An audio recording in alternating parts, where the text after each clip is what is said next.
उनारा आगे लिखतें জামাতে ইসলামী বাংলাদেশ, আগে জামাতে ইসলাম তারপরে বাংলাদেশ। জামাতে ইসলাম বাংলাদেশের কোনো স্বাধীন রাজনৈতিক দল নয়, এটা একটা শাখা। আমরা যেমন লিখি জাতীয়তাবাদী দল কুষ্টিয়া জেলা শাখা, ব্র্যাকেটে লিখি। তো ওরা যে পাশে বাংলাদেশ লেখে, তার মানে তাদের আরো শাখা আছে। যখন 111-এর সরকার ধমক দিল, ইয়ে দিল, তখন তারা পরিবর্তন করলো, তখন লিখলেন বাংলাদেশ জামাতে ইসলাম। এই যে রূপ পরিবর্তন, এই রূপ পরিবর্তন কিন্তু মানে মানুষ ভালো মতো নেয় না। আজকের এই উৎসবের দিনের এটাই হচ্ছে আমাদের ওয়াদা যে আমরা এই দেশকে ভালোবাসি, আমরা একই খাবার খাই, আমরা একই ধরনের পোশাক পরি, আমরা ঈদে যেমন পায়জামা পাঞ্জাবি পরে ঠিক হিন্দু সম্প্রদায়ের পুরুষ মানুষরাও পায়জামা পাঞ্জাবি পরে বিভিন্ন মন্দির পরিদর্শন করছেন, মেয়েরা শাড়ি পরছেন, উৎসব করছেন। এই উৎসবের অধিকাংশ সংস্কৃতি তো এক। আমার মা, খালা, বোন, ঠিক তাদেরও মা, মাসি, বোন, ভাবি যেভাবে রান্না করেন, একই রান্না, একই আমাদের টেস্ট, একই স্বাদ। তো আমরা তো একই জাতিসত্তার অংশ, কিন্তু কোনোভাবেই যেন এইটা এই জমাট মোজাইকটাকে যেন ভাঙতে না পারে, সেই প্রচেষ্টা আমাদেরকে নিতে হবে, সেই দিকটা আমাদের দেখতে হবে।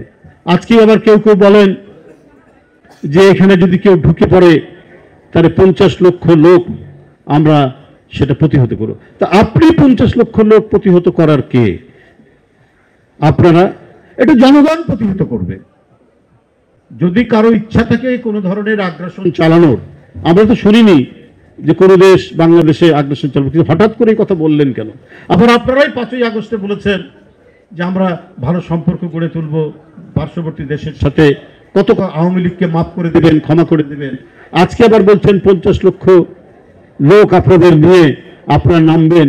এটা ভাই আপনারা তো আমার মনে হয় যে সব সময়ের জন্য আপনাদের কথা এবং কাজের মধ্যে মিল নেই, একেবারেই কথা এবং কাজের মধ্যে মিল নেই। কখন কি বলছেন, মানে ক্ষমতায় যাওয়ার জন্য মানসিক ভারসাম্য হারিয়ে ফেলেছে সেই ইসলামী দলটি,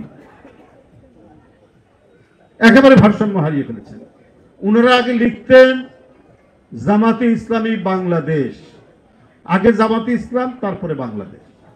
তো আমার বক্তব্য হলো, কেন এটা লিখতেন? তার মানে জামাতে ইসলাম বাংলাদেশের কোনো স্বাধীন রাজনৈতিক দল নয়, এটা একটা শাখা। আমরা যেমন লিখি জাতীয়তাবাদী দল কুষ্টিয়া জেলা শাখা, ব্র্যাকেটে লিখি। তো ওরা যে পাশে বাংলাদেশ লেখে, তার মানে তাদের আরো শাখা আছে। এটা একটা শাখা, এটা একটা শাখা। যখন 111-এর সরকার ধমক দিল, ইয়ে দিল, তখন তারা পরিবর্তন করলো, তখন লিখলেন বাংলাদেশ জামাতে ইসলাম। এই যে রূপ পরিবর্তন, এই রূপ পরিবর্তন কিন্তু মানে মানুষ ভালো মতো নেয় না। তারপরে ওনাদের লোগো, তাদের পতাকার লোগো 2016 সালে পরিবর্তন করেছেন, আবার এখন এই 2-1 দিনের মধ্যে আবার পরিবর্তন করছেন। আপনাদের পূজার প্রাথমিক যে আনুষঙ্গিক কাজগুলো শুরু হয়, তখন থেকেই বলে আসছেন যে সবাইকে সতর্ক থাকতে, এই উৎসবে নানা ধরনের অপকর্ম করার কেউ সুযোগ থাকবে। ভারপ্রাপ্ত চেয়ারম্যানের সেই নির্দেশ অনুযায়ী আমরা সারা বাংলাদেশে আমাদের দলকে বলেছি, আপনারা সবসময় প্রতিটা মন্দিরের পূজা কমিটির সাথে যোগাযোগ রেখে আপনারা সতর্ক দৃষ্টি রাখবেন। প্রত্যেকে অতন্দ্র প্রহরীর মতো, নির্ঘুম মানুষের মতো আপনারা থেকে প্রত্যেকটি মন্দির তার নিরাপত্তা বিধানে আপনারা সচেষ্ট থাকবেন। আর সরকার যতটুকু করার তারা তো করবেই। আমি নিঃসন্দেহে মনে করি তারা সেই ব্যাপারে যথেষ্ট উদ্যোগী তারা রয়েছে।